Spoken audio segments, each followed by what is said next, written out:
So Tim, you were saying earlier that you're putting your portrait of me into a competition. Yeah, I'm thinking of putting it into the Royal Portrait Society at the Mall Galleries. And I think the entry date is December, January. And I can see this getting in. How many people put works in for that, do you know? Probably about 5,000. Really? So yeah, and they might even have a cap. Like the Royal Academy, they have a certain number and that's it. I'm honoured. Now, I was chatting to a few of the artists and they were talking about Tim's technique. Is that something you want to go public on, or? Yeah, so my technique is to really get a good drawing, and so most of them been using a camera lucida to help them with the drawing. And then the most important thing is the palette preparation. So getting all the grayscale, white to black, and then getting the right kind of colours like vermilion, which is good for flesh. And then really going down to mixing up the correct tones, starting off with the lighter flesh tones, mid-flesh tones, dark flesh tones. And then there's a whole bit on technique. So most of the time I start with the eyes. So I got everybody to start with the eyes. Right, yeah, I saw that. That's interesting. Start with the eyes and then move down to the nose and then get into the mouth. Mm-hmm. Now a lot of traditional portrait painters will do everything in a very much more gradual way, like broad shadows. But I like this way because if you can really get straight into the eyes and do every variation of tone changes, it gives you the focus for the rest of the picture. Yeah. And it means your colours can be very exciting. And if you do a gradual build-up from, say, like a sepia or a grey, it can come out a bit dirty. So straight off the bat, full-on Technicolor. You know, bit of Avatar, none of this Harry Potter slightly Eastern film black and white. This is full-on colour. Yeah. One stop short of Walt Disney. As Rose was saying, there was an interesting bit of orange there on the left eye. Here, yes. Yeah. Which is great. It's quite Fauvist, really, isn't it? That things like that. Absolutely. I mean, this has a Fauvist feel. I mean, these complement each other, these two colours. Yeah. And to be honest, at the time when I was painting it, I wasn't aware of it. So you can look at a painting like critics do and point out things that the artist has done. But a lot of the time the artist hasn't thought about it. Yeah. But it actually works because of it. And this painting really started to come to life when the impasto was put on. And when you do hair, this is a great place to really thicken up the paint. And around the neck. So there are areas that really do benefit. And around the eyes too, it all adds to a sense of depth. And if you do it nicely in the fabric, you can almost suggest a weave in the fabric, but without doing it with a fine sable. Well, that's very illuminating. Thanks, Tim, and I'm honoured that you've painted me. Well, this is one of my favourite paintings. Brilliant. So it is, yeah. So let's hope it wins a prize. Yeah, I might have to ask for it on loan. Oh, absolutely, in the future, because yeah, for sure. There are paintings I want to revisit, and this is one. That's good. Okay. Thank you. Oh God. So Jo is one of the painters here today, and she's a good friend of my friend Andrea, and she is painting cats, or a cat. Well, yeah, because I got a phone call saying, do you do pet portraits, which I do, and he said, do you do cats? And I have done cats. So I said, send me a photograph of your cat, and that's the photograph he sent me. Okay. What kind of cat is that? So I think it's a Cornish Rex. Actually, it looks like AI, doesn't it? It looks like an alien. It does look like ET, actually. It's like a little alien. That's quite spooky, isn't it? Yeah. So it's quite hard to do, but in Tin Hall style, oil paint, I think, you know, because there's a lot of detail, isn't there? And it's not finished yet, but we're getting there, and I've got to do the blinking. So you've never met this cat? Never met the cats, no. I will probably meet the cats. Well, you're going to present this to the cat? Yeah, it's a Christmas present for, somebody's commissioned it as a Christmas present for their wife. It's their cats. Yeah. So. That is a spooky looking It is, creature, isn't it? Look at those eyes. Oh my God, it's terrifying. That actually looks more like an alien than an alien. That would be brilliant. Yeah. Do you know what the cat's called? I don't actually. You'd probably tell me, but I'll tell you what, if that jumped on my bed in the middle of the night, I think I'd scream. yeah. So it's a bit of a tall order, but it's quite fun. Yeah. Yeah. Have you painted other animals? Yeah, I've done a lot of dogs. Yeah. Dogs, and I'm doing a fox at the moment as well. A fox? Quite like doing How animals. do you do a fox? I mean, it doesn't sit still, does it? No, I had to source a photo of a fox, Yeah. basically. But somebody said, "Can you paint me a fox?" But I didn't know. Really? I suppose the first reaction is, don't all foxes look the same? Well, yeah, exactly. I couldn't even find any painting of it. Oh, hang on, I'll find it in a minute. It's going to be boring. This. How do I get out of that? Where's my foxes? Oh God, it's that. For fox's sake. For fox's sake, where is it? So this is the old vicarage, isn't it, Zennor? It is, yeah, the vicarage on the left, and then the post, I think it's the old, is it the old post office at the top? Yeah, There? it is, yeah. I think this is a much painted scene. Is it? Yeah. I'm struggling, I'm not But yours gonna is lie. good. Oh, the trees have got me. Do you paint? Help A me. little, no, not this kind of painting. Please help So me. how long is this going to take? Well, I was here 2 weeks ago, I think it was, with the plein at the Cornwall, God, I can't speak, sorry, I'm in painting mode, Cornwall plein air group. Uh-huh. And I started this then, but then it rained, so I went home. Well, that's what plein air is about, isn't it? Well, it is, but also the light change. So I came back today to Yeah. try and fix the trees, but Yeah. it's just tough because normally in the summer when there's a lot of like leaves on the trees, you could like simplify it down, Yeah. big volumes, light shadow da da da. But because it's like a lot of bare branches, Yeah. it's tripping me up. Well, it's good to see people painting on plein air these days, because I think back in the last century, this place would be littered with It's the way to do painters. it. It's Yeah. the way to do it. Painting from photo reference is Yeah. it's not the way. That's brilliant. Well, looks good. Thank you. Thank you. Cool. And, Okay. Oh, well, you're the I model, and you've got a documented- great look. Oh, I missed documented. it. His painting of me is in there, I don't think so, but and I documented the sessions, and it's just quite interesting, really, chatting to Tim. But I do other stuff too. Tim Hall. Oh, is he in there today? He's in there. Yeah. Ooh. He's got a famous. black facial cat. Yeah, he's on portrait. Great portrait. Is that you, Bob Osborne? Is that you there? That's me. Yeah. Yeah. So that painting is he's finished now. He's in I there. think I've seen that. I think I saw that on his. Is it on his page already? Yeah. Have you ever modelled at the Falmouth University? No. Oh, you should. Right. Because you've got a great look, and that's where I do my life drawing Oh, is sessions. it? Yeah. Yeah. You Well, should. they've asked me back next year in the new year, and they pay me.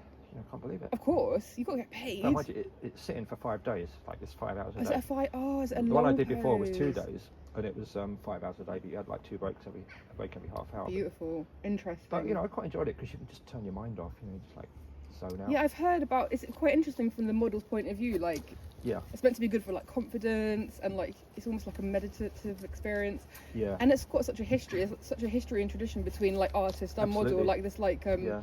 it's like a collaborative relationship. It's, That's right. Yeah, it's a quite beautiful an intimate thing. When Yeah. someone's looking at you for hours on end. Yeah, I always wonder what's going through their minds, like when I'm drawing them, and I always like feel a little bit sorry because you just have to sort of, like hold this pose for so long, Yeah. and we're just there like staring at you like you're some sort of inanimate object. We do love you, I swear. Like Yeah, I yeah. love all the models, I know. but it's just like it's such a strange dichotomy. I don't know. Yeah, and then they say things like, "Oh, you're so good to paint because you've got such a weathered face." Oh really? No, I take it as a I see the compliment. tattoos. That's what I love. Yeah, well, I just did. I did say I would do one bare chest at him on because I've got quite a lot of tattoos. Okay, do you do like nude modelling? Okay, this is a painting, a gouache painting of Madame Saritha, who was a tattooed lady in, I think, like the late 1800s, maybe early 1900s. It's just a quick sketch, like, I don't know, maybe like 2 hours from a black and white photo. And this was an oil painting. it's gouache, Gouache. which is like a more opaque watercolour. Are those tattoos? They are tattoos. Oh, She's I thought it was a covered in- blouse. No, she's covered in tattoos. Oh, God, that's quite She's erotic, a isn't it? Victorian tattooed lady. Yeah. Yeah, I just absolutely love her. I mean, are you kind of fascinated by painting people with tattoos? Well, we had a model in Falmouth University life drawing that had tattoos, and ever since then, yes, I have become fascinated by it because it becomes more complicated. But like getting the lighting on the flesh, and then reiterating the lighting with the tattoos is quite tricky, but also like really enjoyable. And I just do love I love tattooed people. Yeah. This is another form of art, isn't it? And well, it's it like is. on the Funny skin. enough, I've got a bit of a thing about tattooed ladies, you know. And, I mean, those are like incredible. Is it like the old sailors' tattoos? I mean, I think those Victorian tattoos are amazing. And look, she's so elegant. Same here, yeah. Incredible. The tiara with the star on it. If you didn't see those, you just think she's a really posh aristocrat. Right. I don't think I got a complete likeness of her, but she does. But her face does not look like you'd expect her to be a tattooed lady. No. I think she was advertised she was in a circus, I believe. Oh right. In an Australia. This is the photos from like an Australian newspaper. I think. What's her name again? Madame Suritha. Suritha. It's quite hard to find her online, but apparently they advertised her as the most beautiful tattooed lady in the world. Well, I get that, yeah. Well, yeah, I do love. I love all that, like, you know, like circus people and just, you know, like people on the outskirts of life, like living, you know, highwaymen, all of that stuff. Pirates, love it. Cowboys. I'm all about all of that. So. Oh well, me too. Yeah. That's brilliant. Cool. Thank you. So this is not just sharpening up, it's moving lines to create the right kind of curves. It's very easy when you do portraiture to drift.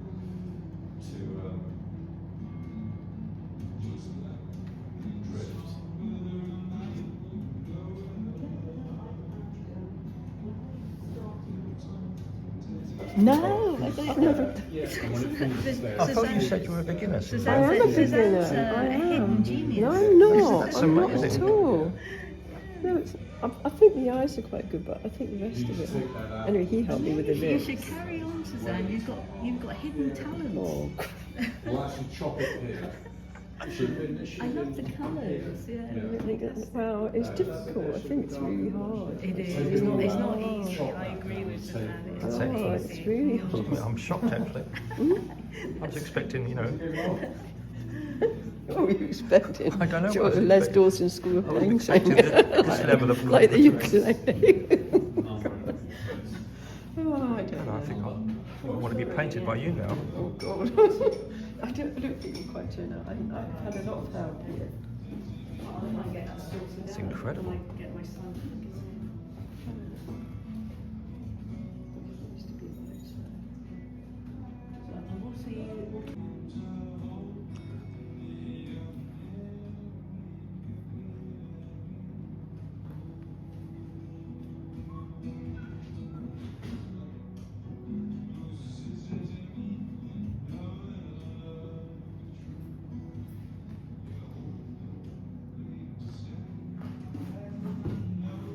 Two in one day, that's good going. It is, yeah. They're both being finished off from last week, but yeah. Now this is the Witch's House, and it's attached to the Tinner's Arms, the ancient pub that was built in 1272. It's a Victorian building, and you can't see from here, but if you come out the Tinner's, it's in the shape of a coffin. Wait, which one? The White House. The White House is in the shape of a coffin? Yeah, if you go to the other side of the church, you'll see it's in the shape of a coffin. So if I stand in the road in front of it, will I? Yeah, you'll see. Huh. You'll see, and there's all kinds of rumours about that being haunted. I am a believer, I'm not going to lie. Yeah, in Victorian times and Edwardian times, it was actually a tea house. Okay. Run by some local people. I think they were pilchers actually, and a lot of famous artists used to go there and stay. You haven't got any ghost stories about the place, have Oh you? God, loads. Yeah, I wrote this book about not so much ghost stories as witchcraft stories. So this is my book, Zennor Spirit of Place. Okay. And this is. Why don't you have a copy? No. No, honestly. I can't. I've got some. I might have some cash on me. No, Actually. no, have one. No, please. Because I'm going to give one to the guys in the. I know you're interested. No, don't worry. Oh, thank you. Are you sure? Yeah, you're not in. We'll meet photo. again, and I'll owe you a coffee or something. Okay, you'll owe me a coffee. Okay. Okay. Yeah, that's the book, and it's mainly about witchcraft and occultism, what went on here Okay. in Zennor. As you can see on the back, there's a quote from D.H. Lawrence and Aleister Crowley and stuff like that. So, No, wait, Aleister Crowley used to hang out here? yeah, You say D.H. Lawrence? I've written chapters about that in my book. No. And Lawrence worked on the farm where I now live at Tregarthen. And Crowley was doing stuff here as well in 1938. In that building? Not so much in that building, but up on the moors.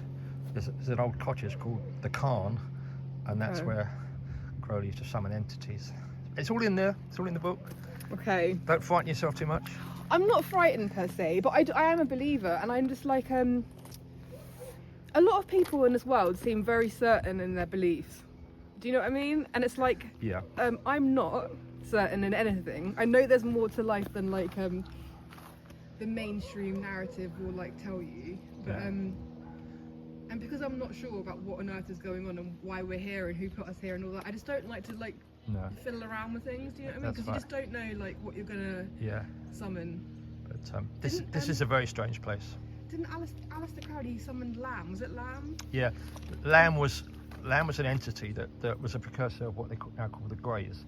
And he summoned Lamb in 1904 in Cairo with his first wife, Rose.